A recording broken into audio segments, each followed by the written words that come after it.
set from the right hash mark.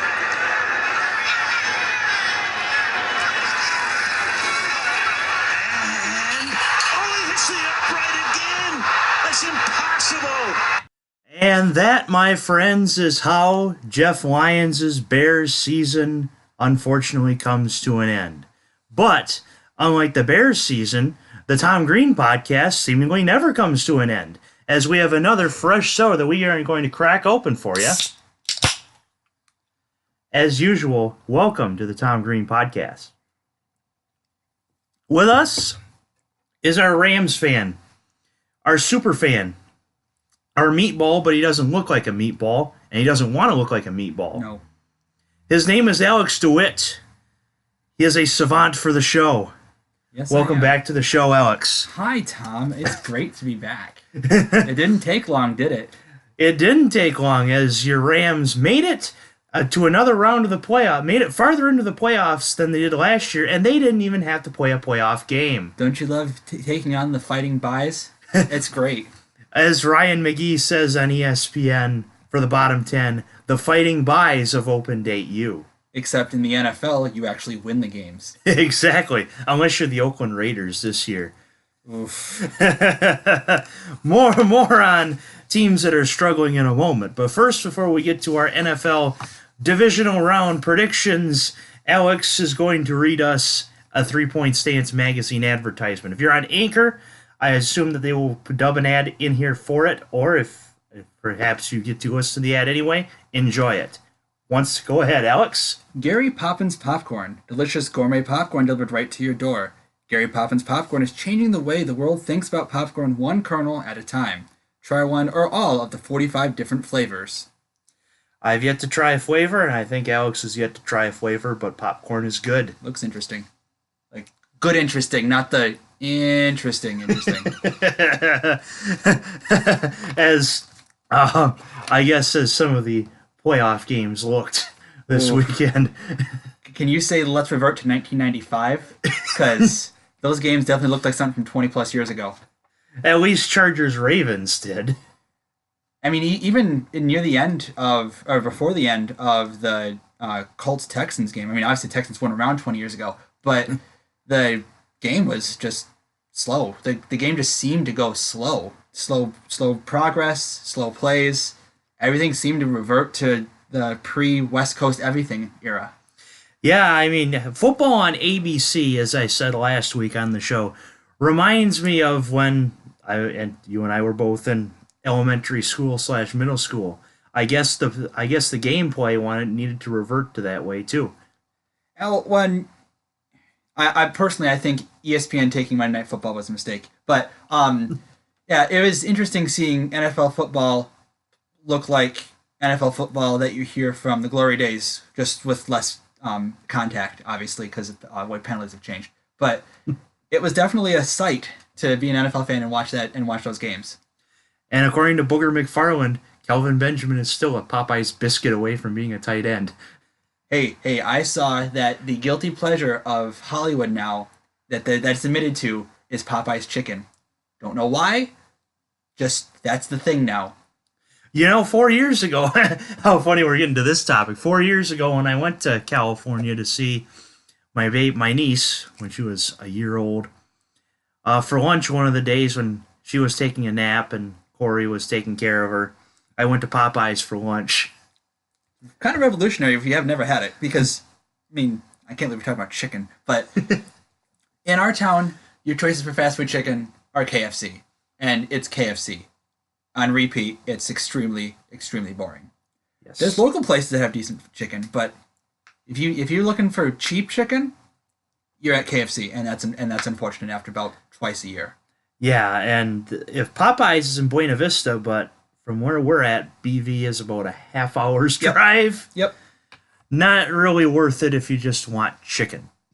So, besides the point, a guy that likes ketchup on just about everything, even his mac and cheese, Pat Mahomes, and Kansas City playing at home as the 1 seed against the surging Indianapolis Colts. Tell me about the Colts a little bit. Well, in Indiana, they have this team called the Fighting Irish, and they like to go by the luck of the Irish stereotype.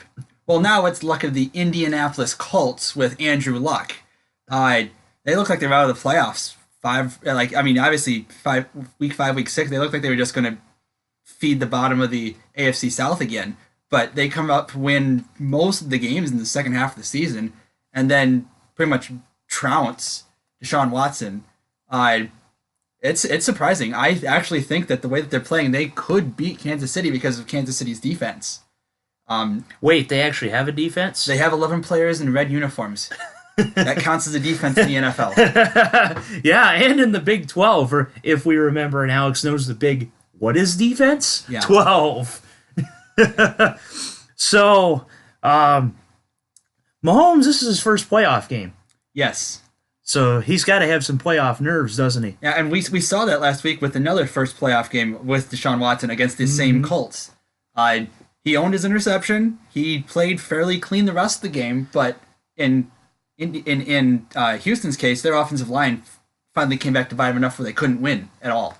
I mean, he was running around all over the place more than he actually seems to want to run around. And Mahomes can run too, and he can throw, I think personally, better than Deshaun Watson at this point in his career. But I don't know if it's going to be enough to keep up with the problems that will be easily picked out by a veteran quarterback on the other side of the field.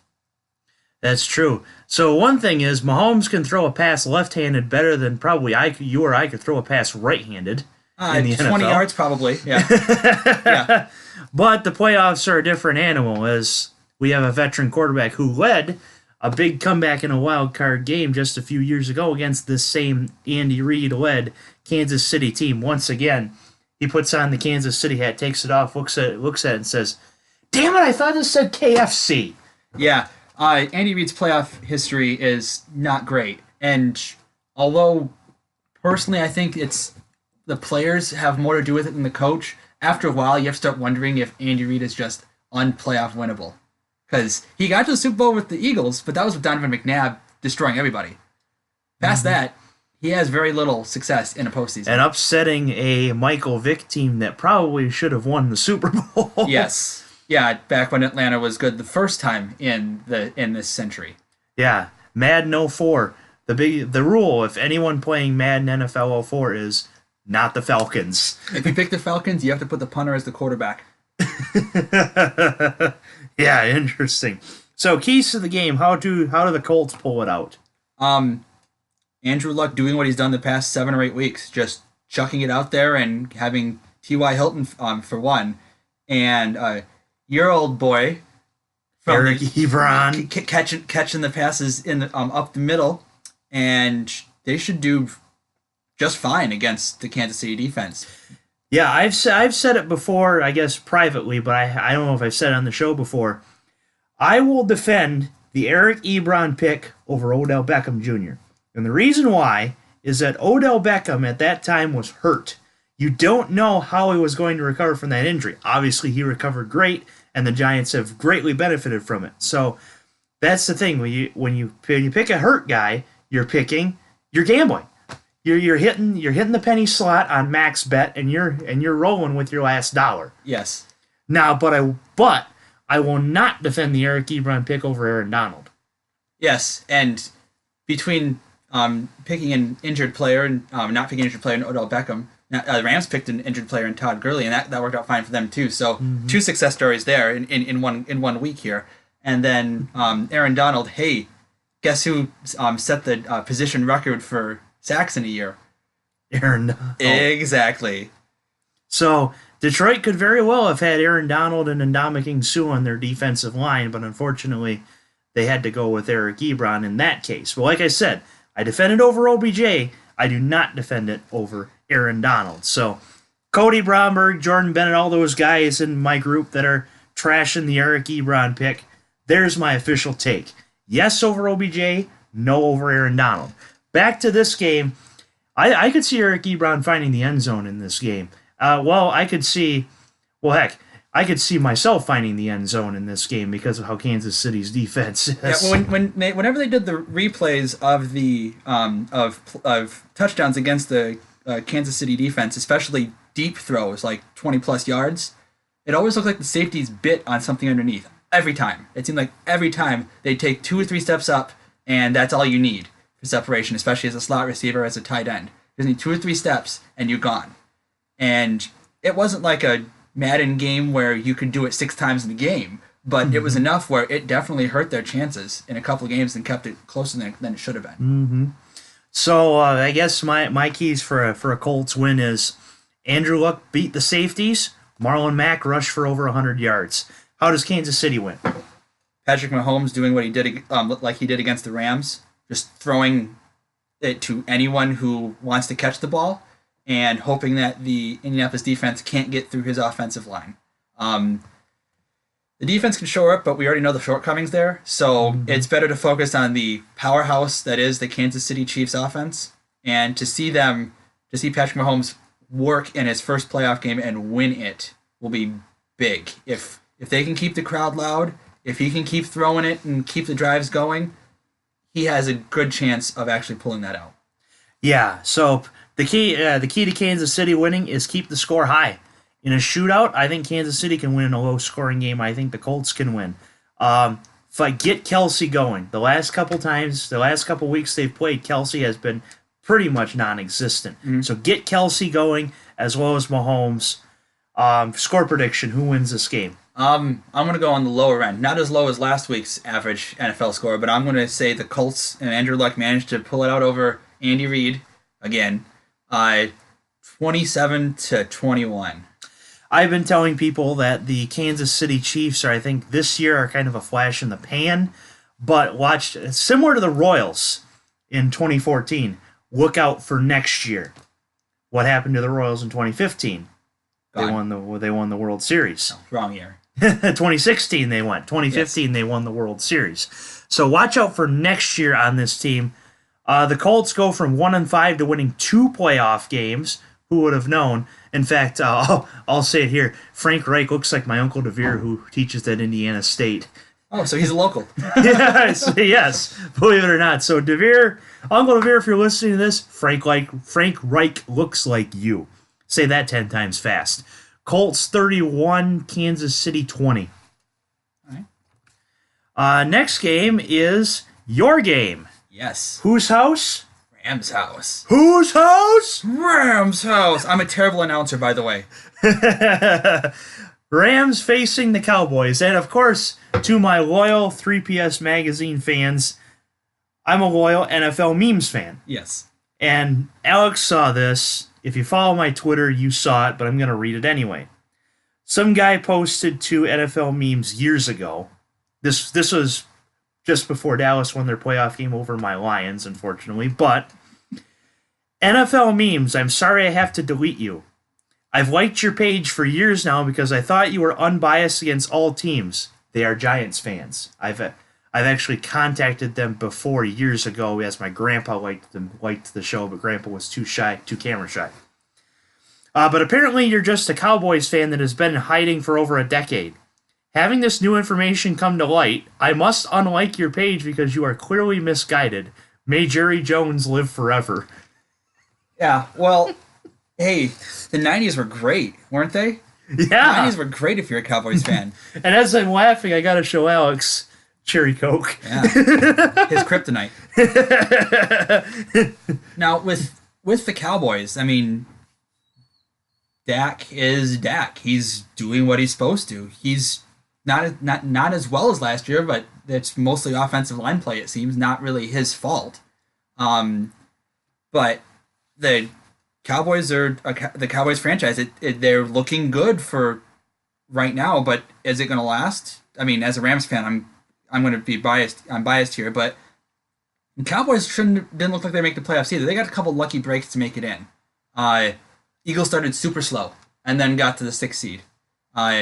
Redskins out in front, and then their quarterback pulls a Joe Theismann 2.0, unfortunately for them, and that just tanked their season. Giants are in rebuild mode with a quarterback who probably shouldn't have played this year. So they got lucky to make it as the division leader, but I think their wagon stops here. Yeah, the Marty Cooper trade turned out to be one of your favorite buddies' quotes. Huge, Oh. huge. It worked for them. It did. And my old boy Tavon there has been doing what he does, which is be a distraction, which is enough for Dak Prescott. Definitely. So, yeah, Dallas has gotten lucky to make the playoffs. As for the Rams, like I said earlier in the show, they've gone farther in the playoffs this year and have yet to take the field, which is a great accomplishment. Yes, having home field advantage for at least one game, maybe two. We could get lucky. Who knows?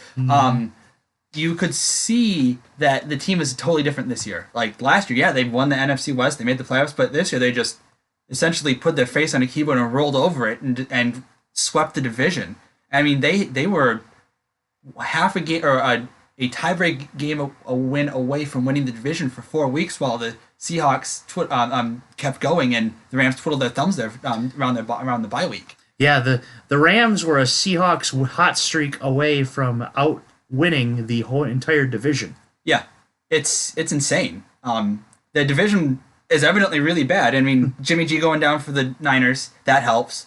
Arizona being Arizona again now that a former coach was recently hired is gone, and you have Seattle, which has been until the end of the season looked like they were creeping down again, and we're going to possibly miss the playoffs, and they managed to make it anyway. The Rams had a great division to win those 6 games and beat pretty much everyone they had to.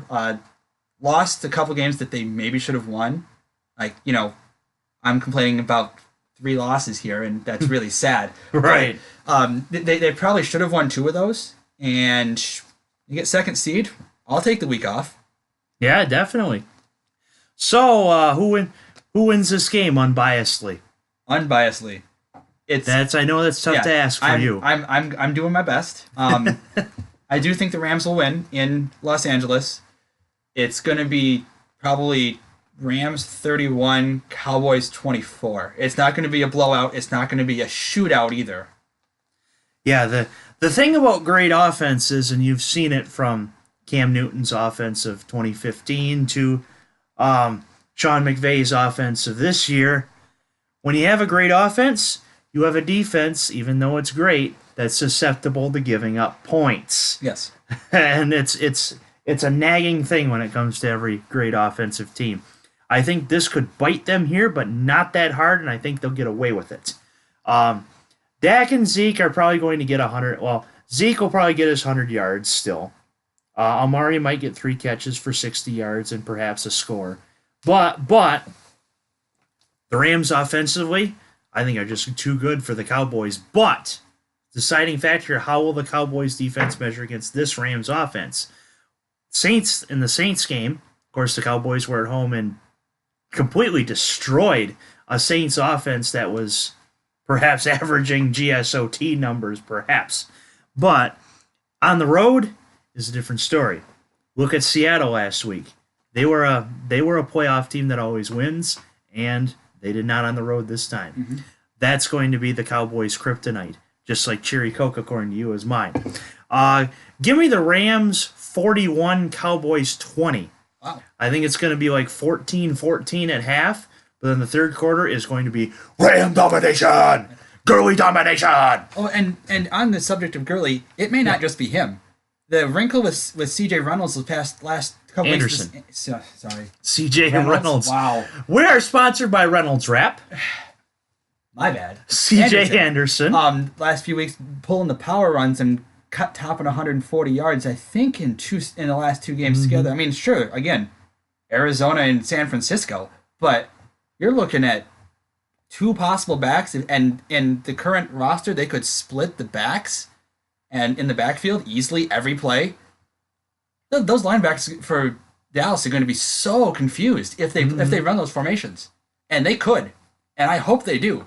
We might have to submit this show to LA to make sure that McVay does that. The DROI candidate that in my pick, Van Der Esch for the Cowboys, he's great. He's going to be a great linebacker for 10, 15 years, I think. But I don't know if he and his buddies on the outside can figure it out. if they have both Anderson. My God, I'm having a bad night. And Gurley in the backfield.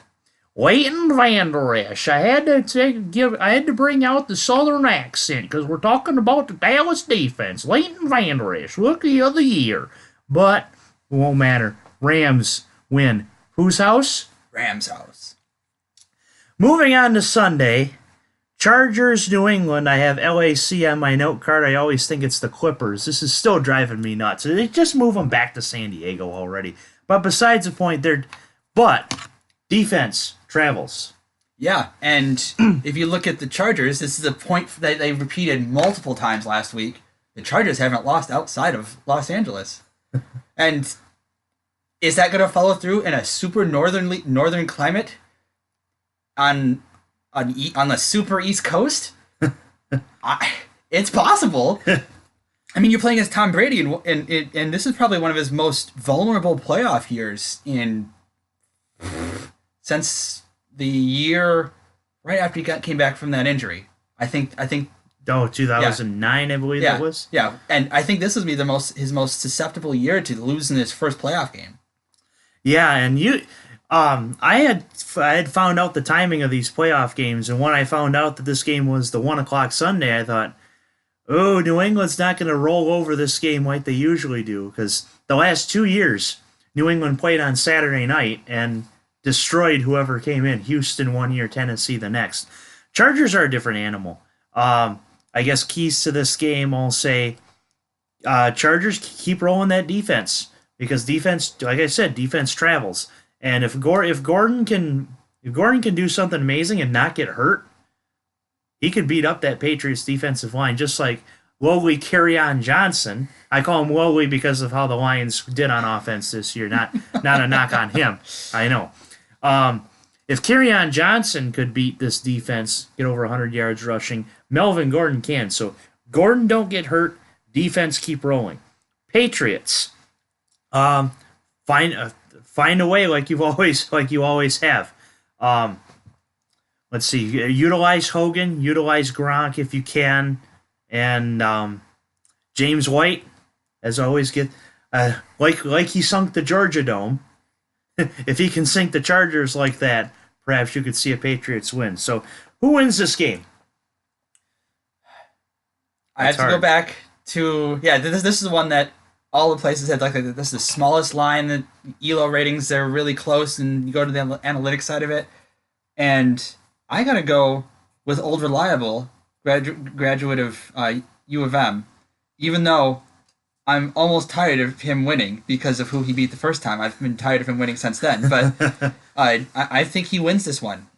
Patriots 21, Chargers 17. Just maybe a Rivers fumble or two picks that just throw him off, and that's going to be the deciding factor. Well, believe it or not, the guy that sunk you is still in the league, which is really sad because I was really young at that time, and now I'm the age of the average NFL player. Just to put that into perspective.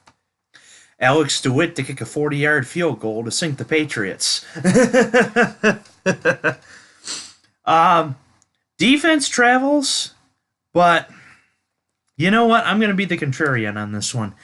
As Arnold Schwarzenegger says, go Chargers, go! Give me the Chargers. Defense travels, 31-28. I don't remember the kicker that they signed, but either him or Badgley kicks a 40-yard field goal to end this game. Patriots jump offside, but it won't matter because he makes the field goal, just like the Steelers game. Chargers win. Go Chargers. Go Chargers, go. It'd be interesting to see the opportunity of an all-LA Super Bowl. It would be. It would definitely be odd for the NFL because both teams have to travel the almost exact distance from the training facilities to Georgia. Georgia. That's a heck of a travel for Super Bowl teams. Mm-hmm. And both of them the same distance. You can't say, well, one's geographically closer. No, you wouldn't. If only Inglewood Stadium were built. Not yet. Not yet, but I will assure it on the show. Him and I will travel to Inglewood Stadium once it's all set and tell you guys. I was upset that the Rams aren't playing the Lions again. Because this is probably, I believe this is officially the last year that it could be a game at the Coliseum, and the opponents were released in no Lions Rams next year. Yeah, that was going to be a division crossover, and for the Lions, help. Yeah. Moving on to the 425 game, as we open the show, it's not Chicago but Philadelphia against the Saints. Oh man, Nick Foles, what do you take that makes you win playoff games 2 years in a row with the same weird situations? Hashtag BDN. It's insane. I mean, for someone who has been cut off of multiple rosters in his career and looked like complete trash on multiple teams. And a coach that you just love and adore. I'm not blaming him for the Rams thing. That's a Jeff Fisher thing. But he looked as a replacement level quarterback, and he's filling in with the opportunity to go for his second Super Bowl in 2 years, which is crazy considering they were pretty much out of it. I think they were the closest to all but mathematically eliminated from the playoffs at one point because they were doing so poorly, at least in the NFC. And they come in, they go to Chicago, win, lucky win, but a win nonetheless. Mm-hmm. And now they go and have to play in New Orleans against Drew Brees, who had another year where it's like, is this dude ever going to age? No, he's going to be the same 27-year-old and just for eternity destroy everyone with his arm. Because Drew Brees knows he's my fantasy franchise quarterback. That's why. It doesn't matter in the playoffs. At that point, you can just sign off. That's true, but the Saints and Eagles met already this year, and the Saints demolished them. Badly. But we're talking about a different team. That's true. It's the same team, same colors, same city. Different team in terms of how they're playing. It's a wonder how just one guy at quarterback could just completely change. And Carson Wentz is not even a bad quarterback. It's just right. It just wasn't working this year, and then he got injured again, and now we're back. Now we're back to Nick Foles and perhaps another Super Bowl story. So, keys to this game, I'm going to say Philly, you've got magic. You want Philly? You want Pats? You want Geno's? I don't know. I still haven't tried those Philly cheesesteaks. I should. But Nick Foles keep the magic up and somehow find a way to beat this Saints defense that have pinned their ears back and are looking to destroy you. As for New Orleans, don't let the magic affect you. You're at home. You've got thousands. You've got tens of thousands of fans that are rooting for you. Get the ball to Kamara. Get the ball to Ingram. Let Mike Tom. I call him Mike Tom. I know he's Michael Thomas, but I call him Mike Tom.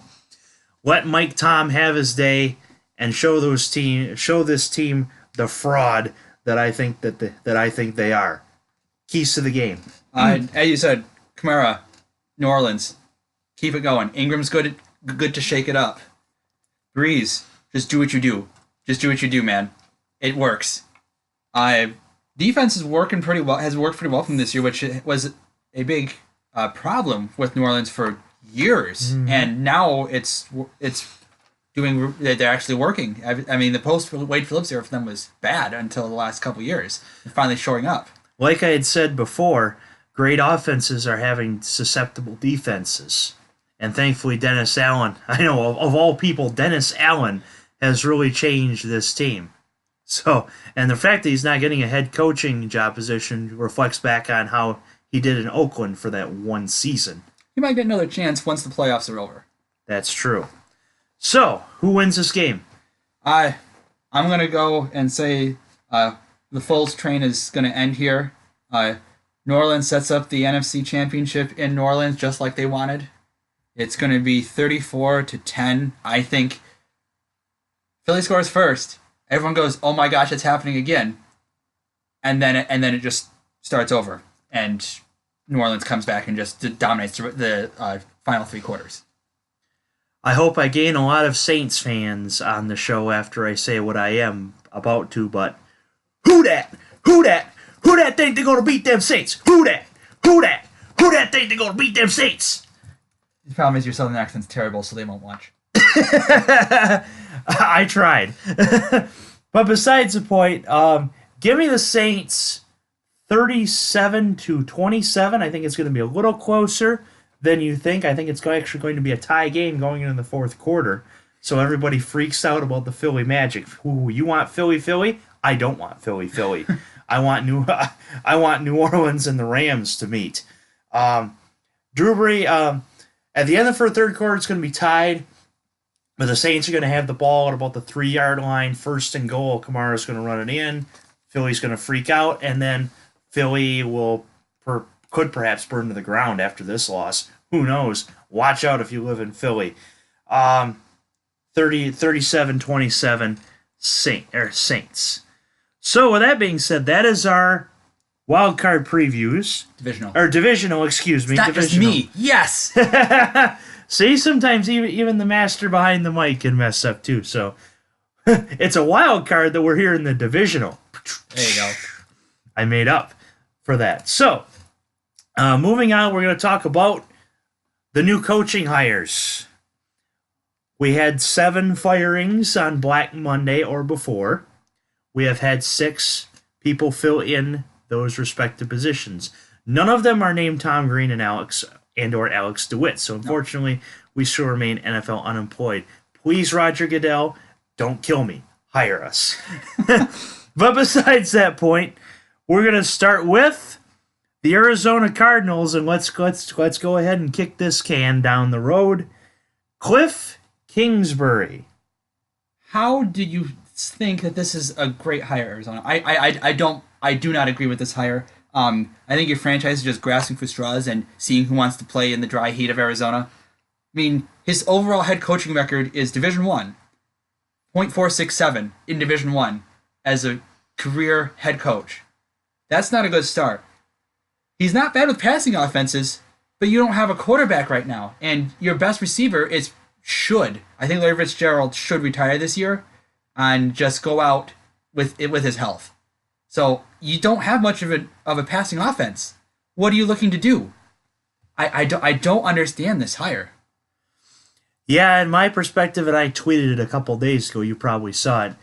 How can you average 6 wins a year and get an NFL head coaching job? I mean, I'll say one thing. One of my reporter buddies, Holly Saunders, loves the hire. I mean, personally, good for Cliff. I mean, he's probably a great guy. I trust what Holly says. Great guy. But here's where I come contrarian. 6 wins average as a head coach in FBS Power 5 playoff eligible football. How can you go from that to coaching on Sundays? Excuse me, Arizona. Now I realize that Steve Wilkes, I won't sugarcoat it, sucked. Steve Wilkes did not do well, and I questioned that hire too. I mean, they were a 0-win team that won 3 games. Let's face it, they were staring deep in the eyes of 0-16 until they beat San Francisco in Week 3, and that was a shock. But, so are they an improvement over Steve Wilkes? I actually think so. Is it a playoff-worthy coach? Not now, and he's going to have to work hard if he wants to get to that playoffs and hire the right man at offensive coordinator, as I thought perhaps Arizona should have hired him at OC. If he hires him at OC, and we hire a decent head coach, perhaps maybe like a Caldwell, yeah, that could work. But come on, Arizona, you got to be kidding me. Cliff Kings, in the words of Hawk Harrison, you gotta be bleeping me. What in the hell are you doing? Yeah. I hope I'm wrong. And I guess best of luck, but I have to give this a huge question mark, exclamation point for 30 pages on. Let's hope I'm wrong. He'll probably draft Kyler Murray number 1, knowing that story. Good luck, Cliff Kingsbury. Moving to Tampa, moving coasts, but still good weather. This hire I like. Bruce Arians. Oh, I thought this was a surprise. This is a surprise that he came back to the NFL. I thought he announced his retirement in Arizona. He was done. I thought that was the end of it. And he said he was going to coach the Bucs. Wow, cool. He has history with Winston. That's great. That's what they need, because Winston's still kind of a question mark as to whether he's going to survive a new contract? It's a rhetorical question. Yeah. Like the is Joe Flacco elite? Yeah. Rhetorical question mark. So that's a pretty good pick for him. He's got a pretty good NFL head coaching record, over 600. That's pretty good. Mm-hmm. I mean, the only downside is there's so many missing parts on this team that he's not going to show +4 wins just for being a coach. It's not going to be that kind of day in Tampa Bay where they go, oh, we were terrible. Well, let's do a old NFC East trope and win the division next year because no one can win it 2 years in a row kind of thing. This will be an 8-8, 9-7 team next year if he gets to do what he wants and management stays out of his way. But I don't think that they could have picked someone that was better for their quarterback. And a great thing about this Bruce Arians hire is he brought in another piece of the Arizona staff that made the NFC title game in 2015. Todd Bowles at defensive coordinator. He said to Bowles, if I take a coaching job, you will be my defensive coordinator. And he stuck to his word. Remember the Arizona now, minus the championship game, the Arizona defense of 2015. It was pretty good. That was pretty good. And considering that they were still against a pretty strong Seattle team that year, that was pretty good for them. Mm-hmm. And I think this Tampa Bay defense could do something like that in this year. And plus, Arians is a disciplined coach. He will straighten up Jameis, or else Jameis will no longer be in Tampa. I really feel he's like that. And if Jameis really straightens out his act, which, give him credit, he has over his NFL time in a way. I mean, he's slipped up once with the Uber driver thing, but that's now history. That's past. He will straighten up Jameis, or else Jameis will not be our quarterback in Tampa. Yeah. It's magic. If Winston can't stop mistakes and gets cut after season or 2 of this, I think that's when Bruce calls it quits again. I think this is a move by Bruce and by Tampa Bay management to say, this is it, Jameis. Win or you're done, and we're just going to see if this works. Mm-hmm. So moving on to an SVSU guy, even though he went to the absolute wrong job, at least in my personal opinion, so I still won't be rooting for him, even though he's an SVSU guy, Matt LaFleur to the Packers. Hey, if this was like 5 years ago, he would have had a buddy he played with, not quite, on the roster too, as wide receiver. Don't remember what his name was. He played for a couple seasons. And I'm blanking and it's pissing me off. But, but this is a goofy pick. This is essentially Aaron Rodgers. Do what you want with the team. We're going to have Matt here just kind of oversee everything. Because, I mean, I believe that Rodgers could end up going the Tom Brady route. I really do. And just take over the entire offensive everything. Just dominate all the coaching perspectives. It's not a far stretch, but with as good as Rodgers actually is under the right circumstances, I don't know if this is a great pick for their offense. I mean, even as an OC, he worked with Mariota, and Mariota may have been a small problem with that, but did okay with Matt Ryan in Atlanta, and also helped my boy Jared Goff for season under McVay. So, I mean, he has history where it works, but I don't think a quarterback developer going into a developed quarterback position was the right pick for Green Bay if they want to come back and try to win the North again. Yeah, and perhaps LaFleur could hire who you're thinking of as someone on his staff, Greg Jennings, over at Western Michigan. Of course, when I was at game day at Western, Greg Jennings was the guest picker. So, besides the point, this I leaves... as you had Kingsbury as a rhetorical question mark, I had it as a pretty much no, except for OC. I have LaFleur as a rhetorical question mark here. I bet Rodgers, as Colin Cowherd said, had something to do with this hiring, because he pretty much runs the show there in Green Bay. LaFleur might do well, but gotta get defense going, and gotta find a way. Gotta find a way to win with what you got. Which Green Bay, as we saw this season, didn't have much. They thought they had enough, but it just been slow attrition where Your best players seem to walk away or get traded away, and then you don't have anyone to play. Yeah. So, Matt LaFleur to Green Bay. Next one, Cleveland. This one I felt seemed to have a bit of a question mark, but he worked well with Mayfield. Freddie Kitchens. Oh, I personally, Tom, this is my favorite hire so far. This is my favorite hire. I mean, he was already there in the system. Put him up. We saw what happened after he got put up as OC for the second half ish of the season with Baker Mayfield. That you average that season half, it's 27 QBR points above what it was previously. Now you can call some of that rookie development, but 27 total QBR points in half a season is substantial.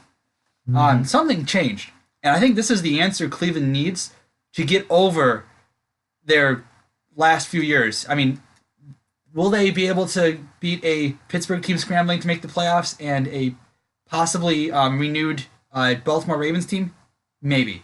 But this is a positive direction, I think, for the Cleveland Browns, where they have their best chance to make a playoff game again.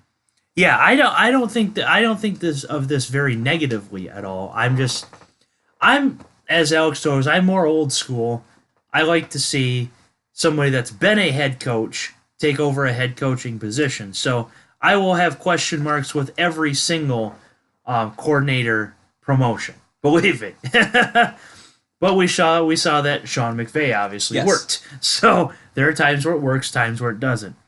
As for Kitchens, this is going to go either great or terrible because Mayfield listened to Kitchens the last half of the season. He probably baked stuff in the kitchen. As you probably saw in my 3PS written article, I made a little side note jab at that. He probably bakes a baker's dozen donuts in the kitchen for his offensive line to have. So now that Kitchens has to talk to everyone and has all these responsibilities, it depends on who Kitchens hires as OC. That will be the real challenge. Boy, watch if I'm just thinking about it. If Kingsbury wouldn't have been hired and Kitchens hired Kingsbury as offensive coordinator. Ooh. That'd be interesting. Browns Super Bowl? We'll see. But don't get the people in Cleveland too riled up. Well, there is excitement in Cleveland again. So Kitchens, I'd have to say, okay. Let's move to Vic Fangio at Denver. This pick was goofy. From what we know about John Elway, this is a goofy pick for him for a head coach. You know, Colorado was the first state to legalize the reefer. Yeah. I wonder if John Elway has enjoyed a few doobies. Well, it's a different direction, that's for sure. That's a definite direction change. And I say that positively, not negatively, as doobies are legal in Colorado. And Vic did really well. Like, I mean, obviously Khalil Mack did a ton of that work, but the rest of the defense was no slouch, weren't any slouches either. They did well throughout pretty much every game this season. And I think that this could be the defining moment of John Elway's managing career. If Denver can come back up and make the playoffs or compete for a playoff spot next year instead of just kind of meander through a season, this could be the point where everyone goes, yes, Elway finally figured out something right for the first time since Peyton Manning. And honestly, from what I know of Denver fans, that's what it is. That's what it's going to be. It's going to be, this is make or break for whether we actually like John Elway as a manager. Yeah, and I question the Vance Joseph hire right at the beginning because what people don't know is that when Joseph led the Dolphins defense, they were ranked 30th in total statistics. How do you promote someone that's had a defense ranked 30th in total statistics? Come on, man. Yeah, you flip a coin. Pretty much as that's how draft picks now are settled if they have a tie, if the record is tied. So Fangio is a great defensive coordinator. Just like Kitchens, we'll see how he does with having all the responsibility rather than having just the responsibility of one piece of the machine. It could work well, it could not. At least Vic has more experience at it, though. That's very true, especially under one of my favorites, Jim Harbaugh, of course. So, moving on, one last one, and this one is another rhetorical question. Mark, Adam Gase to the Jets. All right. The only reason I can see the Jets actually going for Adam Gase was because they saw that the Dolphins could beat Tom Brady, and they went, we want some of that action. And that's the only action we want. Because his overall head coaching record is pretty poor, .469. It's not I like great. those last two numbers. Yeah, it's not great. And yeah, you can say, oh, he was marred by Tannehill. But remember, he's the one who thought it was a great idea to bring Jay Cutler out of retirement. That didn't work. He's the one who thought Tannehill could develop in 2 years, and aside from injuries, that still doesn't seem to be working. It's not working, and you pick up a coach that can't seem to develop their quarterback to a quarterback who showed promise last season. What the heck are you thinking? Are you hoping that the "just end this season" meme is the entire franchise's slogan for the next 20 years? Because that's what it might be, guys. JETS, just end this season. So, Jay Cutler was as interested in the Miami Dolphins as he was on the Wildcat play in London against the Saints. Let me just stand here. Yeah, I'll take money. Yeah, I like money. Yeah. So, Mr. Krabs, what inspired you to build a second Krusty Krab right across the street from the first one? Money! As for Gase, I wrote it in my 3-point stance article last week. I really did think he was going to come to Detroit. I wasn't saying that too loudly, but I thought to myself, he didn't do that well in Miami. It's possible he gets passed over. Unfortunately for Detroit fans, and perhaps for Jet fans, he didn't get passed over. He got hired.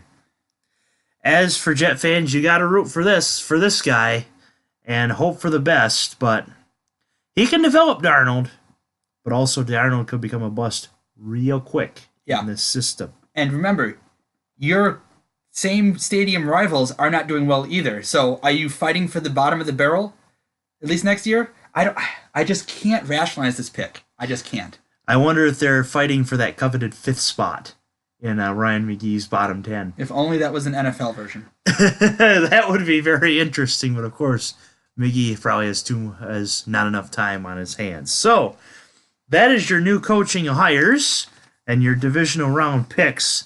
I will always ask Alex and any guest that comes on the show, is there anything else you have to add to this wonderful Tom Green podcast? If the Rams make the Super Bowl, they better wear those dang royal blues with the yellow. I know it's a weird thing to talk about, but if they can wear those colors again in the Super Bowl and not the stupid white horns with the gold trim, I love the Rams in St. Louis, but the way they bastardized the uniform to make it work with the LA feel, that better not be on show if they make it that far. Very interesting, of course. Tampa versus St. Louis years ago. Mustard versus ketchup. Winner gets mayo. The color rash. The condiment rush. So, as always, he is our super fan, Alex Dewitt, and this has been the Tom Green Podcast.